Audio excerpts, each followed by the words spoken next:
தற்போதைய செய்தி, உடல்நலக்குறைவால் காலமான நடிகர் ராஜேஷின் உடலுக்கு முதலமைச்சர் மு.க.ஸ்டாலின், துணை முதலமைச்சர் உதயநிதி உள்ளிட்டோர் அஞ்சலி செலுத்தி வருகிறார்கள். இதுகுறித்து கூடுதல் தகவல்களை செய்தியாளர் லிபிகாவிடம் கேட்கலாம்.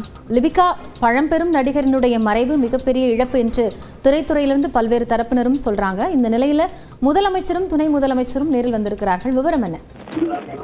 காயத்ரி, பிரபல திரைப்பட நடிகரும் பன்முக திறமையாளருமான ராஜேஷ் இன்று உடல்நலக் குறைவு காரணமாக சென்னை ராமாபுரத்தில் இருக்கக்கூடிய அவருடைய இல்லத்தில் இன்று காலை காலமானார்.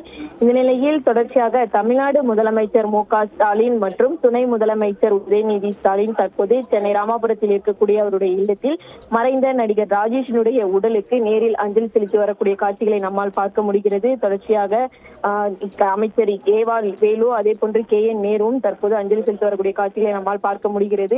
ஆசிரியராகவும் பணியாற்றி இருக்கின்றார். பன்முக திறமையுடையவர். குறிப்பாக 1974 அவள் ஒரு தொடர்கதை மூலம் சினிமாவில் அறிமுகமானார். அது மட்டுமின்றி 1979 ஆண்டு கன்னி பருவத்திலே என்ற படத்தின் மூலமாக முதலாக கதாநாயகனாக அறிமுகமானவர் தான் நடிகர் ராஜேஷ். கிட்டத்தட்ட 150க்கு மேற்பட்ட திரைப்படங்கள்ல நடித்திருக்கிறார். குறிப்பாக அந்த 7 நாட்கள், தர்மதுரை உள்ளிட்ட பல்வேறு படங்கள்ல நடித்திருக்கக்கூடியவர் தான் நடிகர் ராஜேஷ்.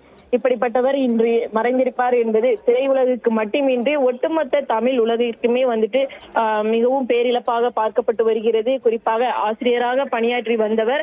அதே போன்று திரைத்துறையிலும் பல்வேறு படங்கள்ல நடித்திருக்கின்றார். குறிப்பாக தொலைக்காட்சி தொடர்களிலுமே நடித்ததோடு பின்னணி குரல் கலைஞராகவுமே செயல்பட்டு வந்திருக்கின்றார். சினிமாவை தாண்டி உணவகம், கட்டுமானம், தொழில் என பல்வேறு நிகழ்ச்சிகளுமே அவர் இருந்து வருகிறார். தொடர்ச்சியாக பல்வேறு இதுல இருக்கக்கூடிய நிலையிலும் அவருடைய மறைவு என்பது ஒரு பேரிழப்பாக பார்க்கப்பட்டு வரக்கூடிய நிலையில தற்போது தமிழ்நாடு முதலமைச்சர் மு.க.ஸ்டாலின் தற்போது நேரில் அஞ்சலி செலுத்தி வரக்கூடிய காட்சிகளை நம்மால் பார்க்க முடிகிறது. காயத்ரி,